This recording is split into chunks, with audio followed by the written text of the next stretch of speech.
이제 말씀을 시작하면서 제가 질문 한 가지를 드리고 싶은데요. 여기 계신 분들은 혹시 치킨 좋아하십니까? 네? 네, 없어서 못 먹죠. 네, 치킨. 자, 그럼 치킨. 자, 손 한번 들어볼까요? 나는 뼈 파다, 뼈. 난 뼈랑 같이 먹는 거 좋아한다. 의외로 별로 없으시네요. 네, 그래서 손 내려봅시다. 자, 그럼 난 순살파다, 순살파. 나머지 손 안 드신 분들은 통째로 드십니까? 네. 네. 요즘에는 이제 어린 아이들이나 연로하신 분들도 순살을 많이 드세요. 근데 제가 순살 이야기 드린 이유는 요즘에 뉴스를 보면 계속 순살 거려요. 예, 순살. 뭔지 아시죠? 예. 요즘에 그런 이제 풍자, 그죠? 아파트들 짓는데 거기에 이제 철근, 뼈대를 제대로 넣지 않아서 그 특정 어떤 브랜드에 사시는 분들 죄송한데 어쨌든 뉴스에 보면 순살자이다, 통뼈 캐슬이다, 그리고 또 흐르지오다, 푸르지오가 아니라 흐르지오다, 이렇게 말들을 많이 하시더라고요. 자, 네. 아니, 그런 건물, 기초가 똑바로 되지 않아서 부실공사하는 그런 건물을 볼 때 그런 건물을 우리가 어떻게 해결을 해야 될까요? 그런 건물, 업체들이나 우리가 만약에 분양받아서 그런 집에 들어가 산다 생각할 때 제일 좋은 방법은 어떤 방법일까요? 첫 번째는 그냥 무시하고 산다. 네, 언제 무너질지 모르겠지만 그냥 사는 거예요. 무너질 때까지.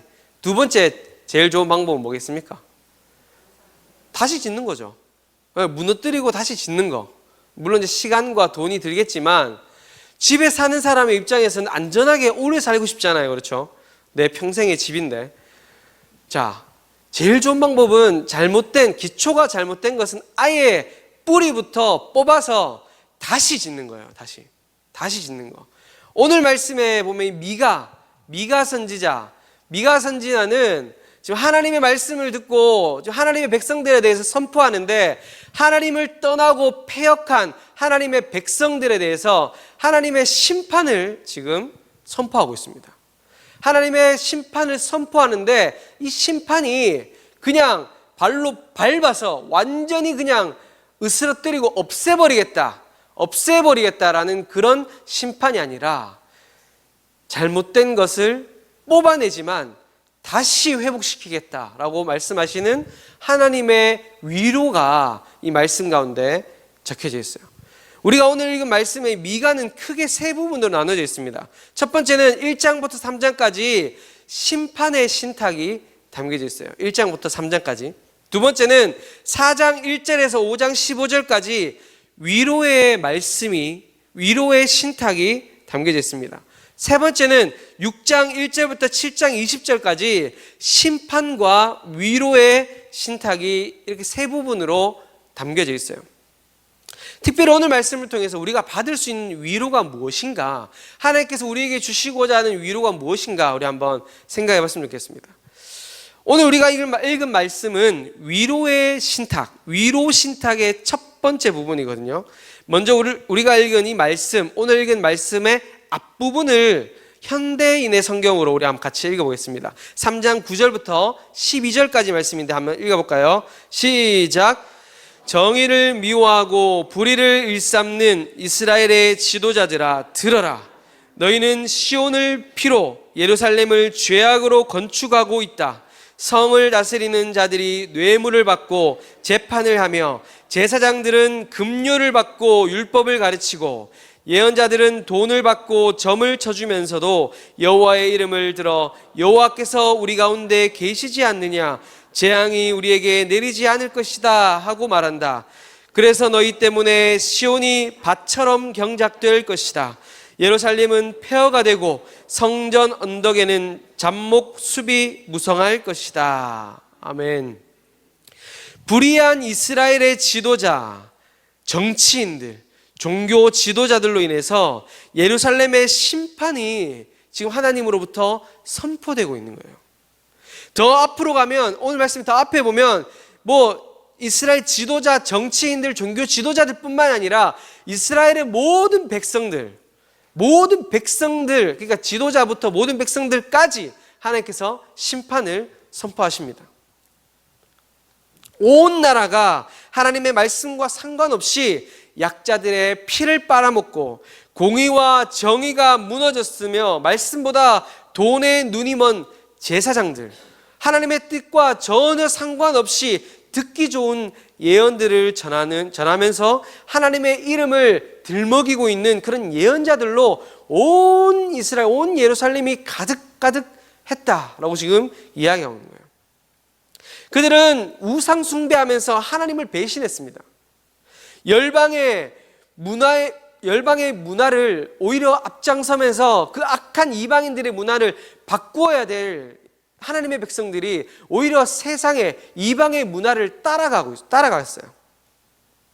그래서 제의적인 매춘을 하고 점을 치고 마술을 따랐습니다.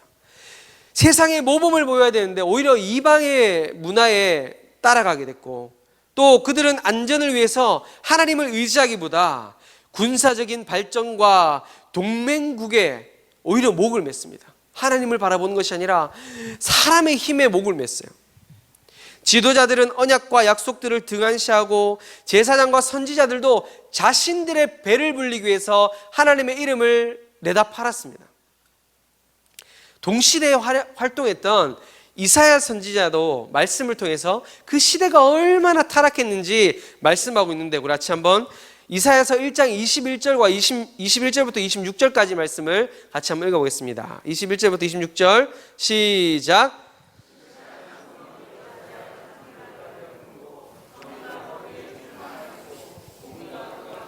거하였더니 이제는 살인자들 뿐이로다. 내 은은 찌꺼기가 되었고 내 포도주에는 물이 섞였도다. 내 고관들은 패역하여 도둑과 짝하며 다 뇌물을 사랑하여 예물을 구하며 고아를 위하여 신원하지 아니하며 과부의 송사를 수리하지 아니하는도다. 그러므로 주 만군의 여호와 이스라엘의 전능자가 말씀하시되 슬프다. 내가 장차 내 대적에게 보응하여 내 마음을 편하게 하겠고 내 원수에게 보복하리라. 내가 또 내 손을 내게 돌려 내 찌꺼기를 잿물로 씻듯이 녹여 청결하게 하며 내 혼잣물을 다 제하여 버리고 내가 내 재판관들을 처음과 같이 내 모사들을 본래와 같이 회복할 것이라. 그리한 후에야 내가 의의 성읍이라 신실한 고을이라 불리리라 하셨나니.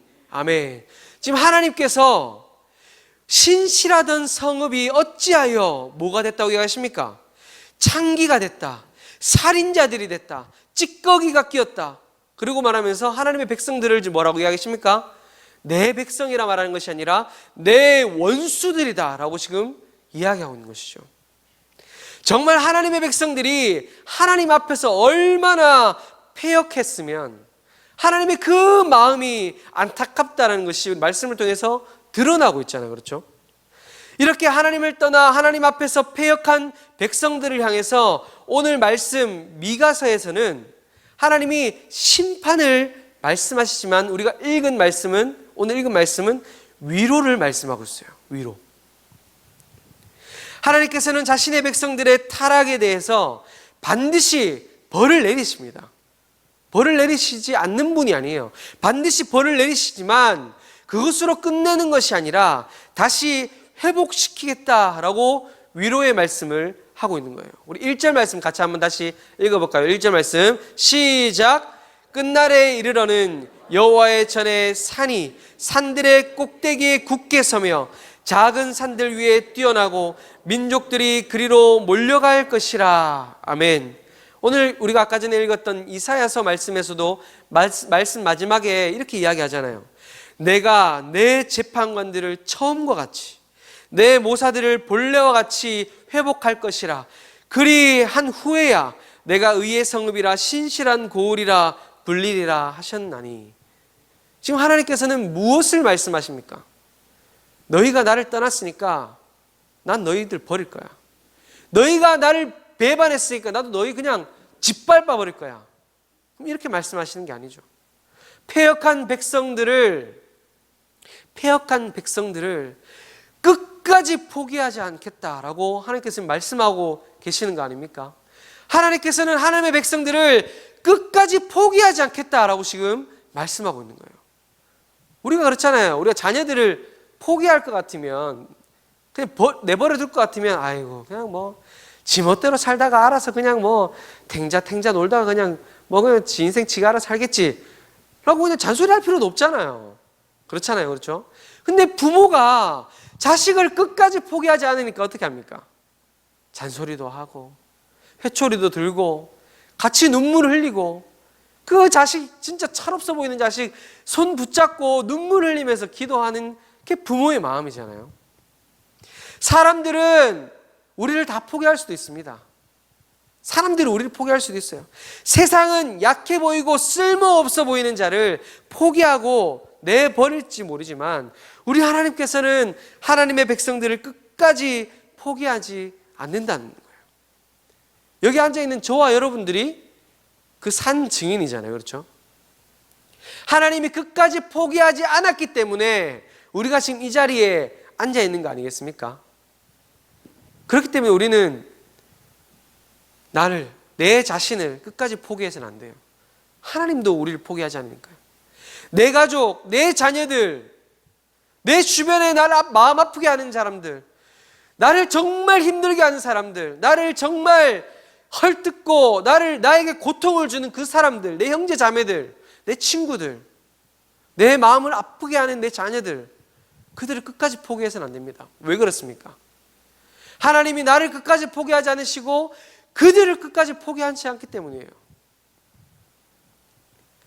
오늘 우리가 읽은 말씀에 보면 끝날에 여호와의 전이 있는 산들의 꼭대기에 우뚝 설 것이다 라고 말씀합니다. 여기서 말하는 끝날은 언제일까요? 과연 그 끝날이 언제일까요? 그 끝날에 여호와의 전이 있는 그 산이 산들의 꼭대기에 설 것이다 라고 말하는데, 이 구약에는 14번 정도의 끝날이라는 말이 등장합니다.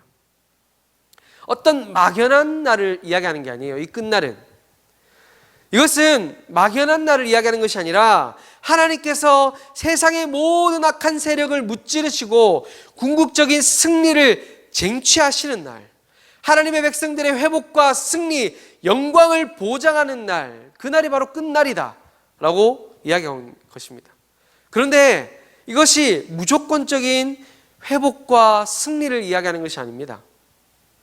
불순종한 하나님의 백성들이 불순종의 결과로 심판을 받을 거예요. 심판을 받을 것이지만 하나님의 사랑으로 다시금 회복시키시는 날, 더 나아가서 그런 하나님의 백성들을 중심으로 온 열방이 하나님께로 돌아오는 날을 나타내고 있는 거예요. 이 끝날이.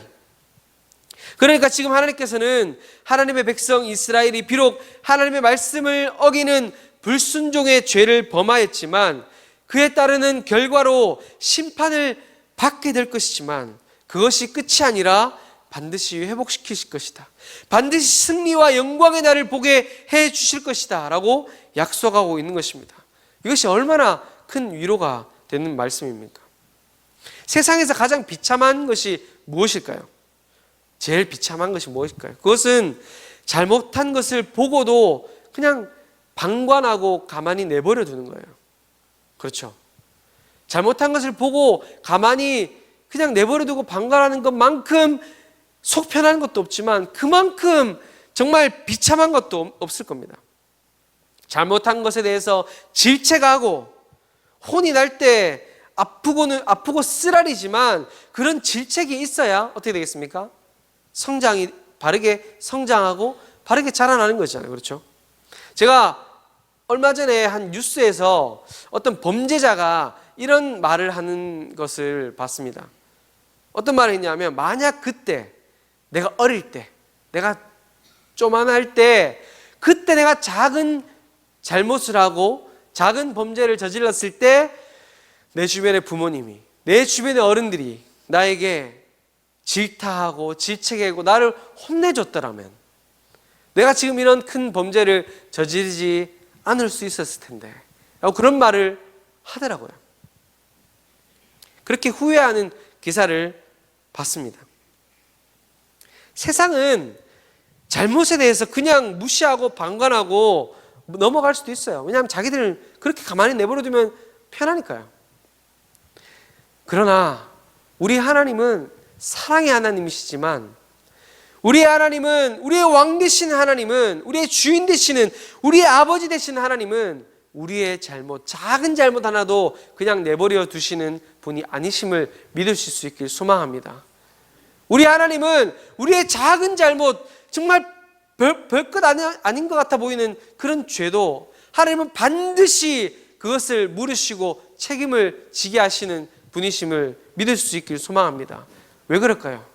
우리를 사랑하시는 아버지시기 때문이죠. 하지만 하나님께서는 우리의 그 잘못을 물으시고 그 잘못에 대해서 심판하시지만, 그 심판이 심판으로 끝나는 심판이 아니라 반드시 다시금 회복시키시고 더 정결하게, 더 강하게 세워주시기 위한 심판이라는 사실을 기억할 수 있길 소망합니다. 혹시 지금 나에게 고난이 있으십니까? 여러분들에게 고난이 있으십니까? 사람들에게 말하지 못하는 죄를 범하고 그 결과로 인해서 고난 가운데 내가 지은 죄 때문에 지금 이런 고난을 받고 있구나 라고 혹시 생각하시는 분이 여기 혹시 계십니까? 그러면 감사할 수 있게 소망합니다. 왜 그럴까요? 내가 죄를 짓고도 고난이 없다면 하나님이 버린 사람이잖아요. 그렇죠?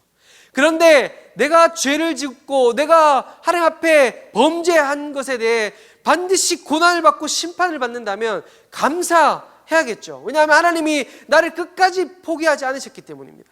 나를 끝까지 포기하지 않으시고 지금 회복시킬 것이기 때문에 나에게 지금 고난이 있다는 것을 여러분 믿으시고 감사할 수 있는 저와 여러분 될 수 있길 소망합니다. 그리고 우리는 회개해야겠죠. 그런 고난 가운데 있다면 우리는 회개해야 됩니다. 나의 속 깊은 곳에서부터 전심을 다해 죄를 토해낼 수 있는 저와 여러분들 될 수 있길 소망합니다. 왜냐하면 반드시 그런 회개에 토해내는 회개에 하나님은 회복을 이루어 주시고 새롭게 하시는 은혜가 있기 때문이죠. 그럼 오늘 말씀에 나오는 하나님께서 회복시키실 그 회복의 내용을 우리가 한번 구체적으로 보도록 하겠습니다. 2절 말씀 같이 한번 읽어볼까요? 2절 말씀 같이 한번 읽어보겠습니다. 시작. 곧 많은 이방 사람들이 가며 이르기를 오라 우리가 여호와의 산에 올라가서 야곱의 하나님의 전에 이르자. 그가 그의 도를 가지고 우리에게 가르칠 것이니라. 우리가 그의 길로 행하리라 하리니 이는 율법이 시온에서부터 나올 것이요 여호와의 말씀이 예루살렘으로부터 나올 것임이라. 아멘. 1절 하반절 말씀을 보면 민족들이 여호와의 전으로 몰려갈 것이다 라고 말씀하고 있습니다. 많은 이방 사람들이 여호와의 산 하나님의 전으로 모이며 자 여호와의 산으로 올라가자. 이스라엘의 하나님이 계시는 성전으로 올라가자. 그가 우리에게 진리를 가르칠 것이며 우리는 그 진리대로 살 것이라 라고 그렇게 이방인들이 그런 고백을 할 것이다 라고 이야기하고 있어요.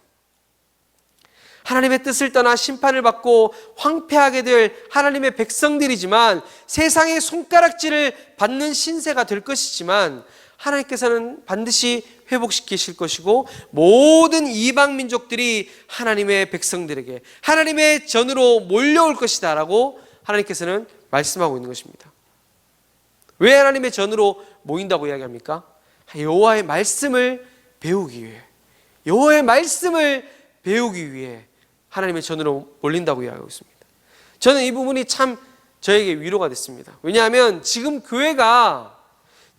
우리 시대를 살아가고 있는 교회가 그 어떤 시대보다 세상 가운데 손가락질 당하고 멸시받는 시대를 살아가고 있지 않습니까? 그렇죠? 이런 세상의 조롱과 멸시가 그냥 이유 없이 일어나는 것이 아니라고 생각합니다. 지금까지 말과 행동이 다른 교회의 모습, 나와 내 가족만 생각하고 우리만 생각했던 그런 이기적인 그리스도인들의 모습, 가난한 자를 돌아보지 않고 내 배만 채우려고 했던, 그냥 교회를 키우고 불리기에만 급급했던 그런 교회들의 모습을 보면서 세상 사람들이 참고 참다가 손가락질하고 조롱하는 것이라고, 하나님께서 그런 교회를 심판하시는 도구로 세상의 손가락질과 이 조롱을 사용하시는 거라고 저는 그렇게 믿습니다. 참 답답하고 속이 타죠. 그리고 너무 가슴 아프고 쓰라립니다. 예루살렘이 갈아엎는 밭과 무더기가 될 것이다 라고 3장 12절의 말씀처럼 하나님의 교회가 갈아엎어지는 것 같은 이때를 지금 살아가고 있는 것 같습니다. 그러나 하나님께서는 오늘 말씀을 통해 우리에게 약속하고 계십니다. 하나님의 교회는 반드시 회복될 것이다. 그리고 온 열방의 사람들이 하나님의 전으로 몰려올 것이다. 하나님의 말씀을 배우기 위해 달려올 것이다. 그 이유는 이방인들이 하나님의 전으로 몰려오는 이유는 하나님의 말씀에 바로 진리가 있고 하나님의 말씀에 생명이 있기 때문인 것입니다. 사랑하는 성도 여러분, 지금 우리에게 찾아온 이 교회의 고난 앞에, 또 세상의 이 조롱, 손가락질 앞에 오히려 나의 모습을 겸손하게 낮추고 나의 모습을 하나하나 돌아볼 수 있는 기회로 삼을 수 있길 소망합니다. 지금까지 하나님의 말씀대로 살아오지 못했던 모습이 있다면, 말과 행동이 다른 신앙의 그런 모습으로 살아왔다면 하나님 앞에 뜨겁게 회개할 수 있는 저와 여러분들의 회개의 모습이 될 수 있기를 소망합니다. 밭을 갈아엎을 때는 모든 것이 다 사라지고 아무것도 없는 것처럼 보이잖아요. 밭을 막 갈아엎을 때는, 그렇죠? 그런데 그곳에 씨를 뿌리면 어떻게 됩니까? 다시금 생명이 살아나는 것처럼 우리들의 삶과 신앙을 갈아엎을 수 있는 지금의 시간이 될 수 있길 소망합니다. 그리고 우리 기대했으면 좋겠습니다. 하나님께서 반드시 하나님의 교회를 회복시키실 것이다. 하나님께서 하나님의 백성들을 회복시키실 것이다. 하나님의 진리의 말씀 앞에 세상 사람들이 달려올 그날이 찾아올 것이다. 우리 그렇게 하나님의 회복과 하나님의 그 변화시키실 것을 기대함으로 살아갈 수 있는 저와 여러분들 될 수 있기를 소망합니다. 우리 오늘 말씀 마무리하면서 우리가 미가가 마지막으로 하나님 앞에 소망의 기도를 올려드렸던 그 미가의 기도, 미가서 7장 18절 20절 말씀을 같이 한번 읽음으로써 오늘 말씀을 마무리했으면 좋겠습니다. 우리 같이 한번 큰 목소리로 읽도록 하겠습니다. 시작. 주님 같으신 하나님이 또 어디에 있겠습니까? 주님께서는 죄악을 사유하시며 살아남은 주님의 백성의 죄를 용서하십니다. 진노하시되 그 노여움을 언제까지나 품고 계시지는 않고 기꺼이 한결같은 사랑을 베푸십니다. 주님께서 다시 우리에게 자비를 베푸시고 우리의 모든 죄를 주님의 발로 밟아서 저 바다 밑 깊은 곳으로 던지십니다. 주님께서는 옛적에 우리의 조상에게 맹세하신 대로 야곱에게 성실을 베푸시며 아브라함에게 인애를 다하여 주십니다. 아멘.